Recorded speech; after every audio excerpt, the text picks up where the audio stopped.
Shiv Sena UBT की प्रखर सांसद हमारे साथ प्रियंका चतुर्वेदी मौजूद है। प्रियंका जी, आप भी डेलीगेशन में जा रही हैं। वहां के प्रवक्ता, पाकिस्तान के मिलिट्री के प्रवक्ता कह रहे हैं अगर वो पानी रोकेंगे तो वो हमारी सांस रोक देंगे। कैसे देख रहे हैं? ये हाफिज सईद की भाषा है। तो समझ में आ रहा है ना कि आर्मी को ट्रेनिंग हाफिज सईद से मिल रही है, इनको ओसामा बिन लादेन से भी मिली होगी, और उसी भाषा का इस्तेमाल ये कर रहे हैं हमारे देश के खिलाफ। दुनिया को देखना चाहिए कि किस तरीके से वो थ्रेटन करने की कोशिश कर रहे हैं। पर हमारे देश ने इनको देखा है, इनकी असलियत हम जानते हैं। जब जब हम इनके साथ युद्ध किया, इनको करारी हार मिली है। हमने इनके पाकिस्तान के 2 टुकड़े किए हैं। अगर इनको अभी भी सबक नहीं समझ में आ रहा है तो मैं कहूँगी कि अब दुनिया भर को देखना चाहिए कि जब हमारी बारी आएगी इनको सबक सिखाने की, तो दुनिया को कोई आपत्ति नहीं जतानी चाहिए। तो युद्ध में तो हराया है पाकिस्तान को, लेकिन दुनिया में भारत का प्रतिनिधित्व करने आप जा रही हैं। तो दुनिया के जिन देशों में आप अपनी बात रखेंगी, तो ये जो बयान है ये मिलिट्री के प्रवक्ता के, जो हाफिज सईद से सीधा पूरा मिलता जुलता है, तो इन सब चीज़ों को रखिएगा आप। बिल्कुल रखेंगे। पाकिस्तान को बेनकाब करने के लिए जो जो हमसे बन पड़ता है हम करेंगे। हम सब एकजुट होकर सत्ता पक्ष विपक्ष इसलिए जा रहे हैं क्योंकि दुनिया भर को ये संदेश देना है कि हम लोग घर में हम लोग आपस में लड़ भिड़ सकते हैं देश के हित में, पर जब हम विदेशों में जाते हैं और विदेश में अगर ये पाकिस्तान को गलत नैरेटिव फैलाने की कोशिश कर रहा है, हम उसको सुधारने आएंगे। हम एकजुट होकर आएंगे, देशवासी बनकर आएंगे, भारतवासी बनकर आएंगे और उनका सच उजागर करेंगे। तो चाहे ये बात हो, चाहे उनको याद दिलाने की बात हो कि टेरर का शिकार उनके देश भी हुए हैं because of this religious extremism, और उनके सबके तार पाकिस्तान से जुड़े हुए हैं। उनको याद दिलाएंगे कि जब मुंबई आतंकी हमला हुआ था, जिसमें स्पष्ट था कि पाकिस्तान का हाथ है, पाकिस्तानी आर्मी का हाथ है, पाकिस्तानी टेररिस्ट का हाथ है, तो हमने उनको दुनिया भर में उनको उजागर किया था। और उसमें सिर्फ हमारे देशवासी नहीं शहीद हुए थे, अमेरिकन्स भी थे, यूरोपियंस भी थे, ब्रिटिश भी थे। उनको याद दिलाएंगे कि वो भी आतंक का शिकार बन चुके हैं, और जब तक आतंक की तरफ इनका इंटॉलरेंस नहीं होगा तो ये लोग इसी तरीके से IMF लोन्स का गैर उपयोग कर कर आतंकवाद को बढ़ावा देते रहेंगे। तो हम अपना पक्ष रखेंगे, पाकिस्तान को बेनकाब करेंगे। इनके DG ISPR का कल की बात तो रही, पर उन्हें जो वीडियो गेम की फुटेज दिखाने को कैसे उनकी जीत हो रही है वो भी दिखाएंगे। उनका सेंटर ऑफ ग्रेविटी का जो कॉन्वर्सेशन है कि उनकी इतने नासमझ हैं कि चाइनीज पपेट्स बन चुके हैं, वो भी हम बताएंगे। क्योंकि आप पहले भी बहुत सारे प्रतिनिधि मंडल में गई हैं, लेकिन ये प्रतिनिधि मंडल खास है।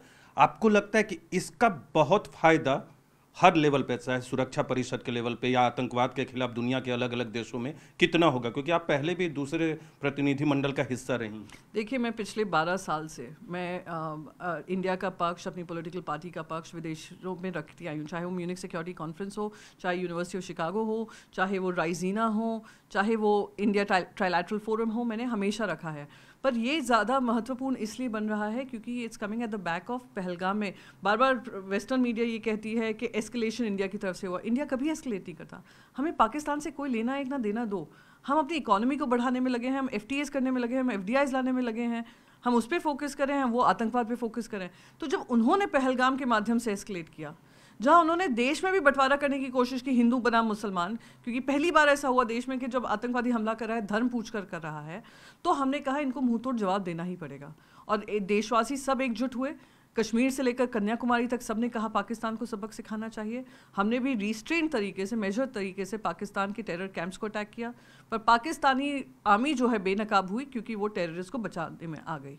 100 से ज़्यादा आतंकवादी मरे, उसमें से उनका सारा जो फाइनल राइट्स थे पाकिस्तानी आर्मी कर रही थी। तो यानी स्पष्ट हो गया है ना, पाकिस्तानी आर्मी हो, पाकिस्तानी सरकार हो और आतंकवादी हो, ये एक सबसे बड़ा टेरर यूनियन हो चुका है जिसको खत्म करना हमारी जिम्मेदारी है। एक अंतिम सवाल करूंगा।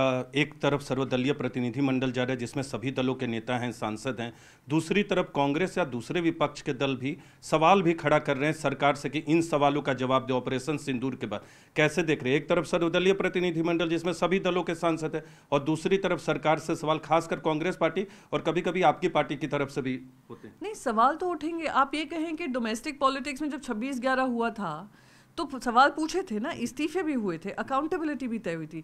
तो जो डोमेस्टिक फ्रंट पे हो रहा है वो तो होगा ही, सवाल पूछे जाएंगे, वो देशवासी के हित में पूछे जाएंगे, क्योंकि एक इंटेलिजेंस लैप्स हुआ है। पर सवाल ये भी है कि आज जब केंद्र सरकार विदेशों में सबको भेज रही है ऑल पार्टी डेलीगेशन, और हम सब उस स्पिरिट में जा रहे हैं। आपको याद होगा जब ऑल पार्टी ब्रीफिंग हुई थी, हमारी सरकार को, मेरी पार्टी ने तो क्लियरली कहा था कि जो भी आप देश के हित में काम करेंगे हम आपको समर्थन दे रहे हैं। उसी हित में हम लोग उस ऑल पार्टी डेलीगेशन में जा रहे हैं। वहाँ पे हम पाकिस्तान को बेनकाब करने जा रहे हैं। हमारी पार्टी ने बहुत स्पष्ट तरीके से, हमारी जब प्रेस रिलीज आई थी उसमें कहा था कि इंटेलिजेंस फेलियर, लैप्सेस जो भी होंगे वो ऑल पार्टी डेलीगेशन में, ऑल पार्टी मीटिंग में ब्रीफ करे देश की जनता को, कि देश की जनता के मन में भी ये सवाल है।